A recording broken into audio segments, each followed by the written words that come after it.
I work with a lot of singers who find that they've painted themselves into a corner with gritty singing or really stylistic singing, right? Whether it's grit, whether it's a '90s style, whether it's a R&B style, you only sing R&B or something, and that's the style that you sing. Like for 5 years, 10 years, you're in a hard rock band or a soul band, and then the opportunity comes up with an established band or a cool project or something like that where you were required to sing, in that same range, right? You got a great range, it's just within a specific style. You get this opportunity where you're required to sing clean, or maybe you're required to sing, a gritty or rocky or something different to what you've trained into your voice. And what you're going to find is after so many years of singing in a specific way, you're going to be in the habit of doing it, and you will have trained that in as muscle memory in your voice. And it doesn't really matter what you do, you're always going to get that sound. You're always going to be a rock guy singing clean stuff, right? Say we take a John Farnham song, right? And you get this opportunity, and you're like, yeah, man, it's an A4. It's not even that fucking high, right? We're not gonna live in silence, right? It's Lane Staley singing John Farnham. That's hilarious. In context, that sounds cool, but out of context, it really sounds horrible for that song, right? How do we take that excessively gritty sound that we're not intending to sing with and can't control and turn it back into a clean sound, that you initially work towards, right? So say we want to turn it back into, we're not gonna live in silence. We're not gonna live with fear. Whoa, whoa. This kind of thing, right? We're taking that gritty sound that we've got. And this is a simple case of breathing. You've got to change the habit. You've got a habit of supporting in a certain way, which both of those sounds are supported, by the way. You've got a habit of supporting in a specific way, which really jumpstarts that reflex of the gritty sound and all the vowels within the vocal tract really engaging to give you that gritty sound, right? If you exhale, it throws a spanner in the works of your muscle memory. You're still going to get everything right? If you know what you're doing and you know how to sing, you're going to get everything right.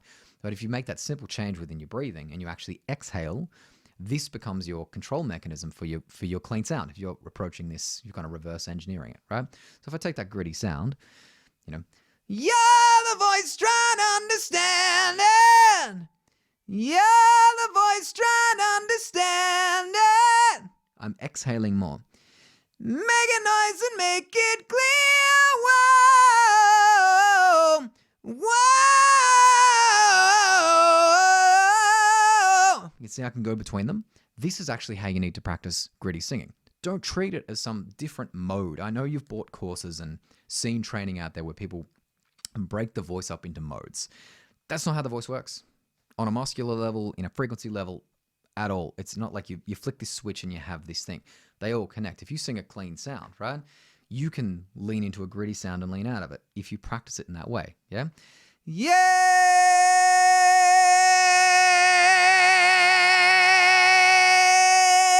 Right? You can go into it. Doesn't matter where it is. Yeah! You should be able to go in and out of this gritty sound because the way that you sing when you actually sing songs, if I sing a Alice in Chains song or something like that, I'm not actually hitting that distorted sound from the onset. It's probably too quick for you to hear. But say I am singing an Alice in Chains song, right? And I'll just take a guess at the pitch. Doesn't really matter, right? Say I'm singing something and I'm like, and to the flood again, same old trip it was back then. Actually don't know what key that's supposed to be in. Anyway, I took a guess, right? I'm actually starting clean. And again, it's really quick. And to the flood again. And I'm finishing clean. It's happening in such a momentary sense. But again, I've started clean, I've finished clean, and I've leaned into the sound. And this means that I no longer build that habit into my voice of just being the fucking rock guy that can't sing clean stuff. And then you're able to sing stuff like Free or John Farnham or whatever it is that you want to sing. And this is what good singers that are in control of their grit and gravel are doing. They're kind of going in and out of it, and they're just slightly shading their tone, slightly sandpapering their tone with this grit and gravel. Again, this is a backwards video. We're not talking about singing with grit specifically.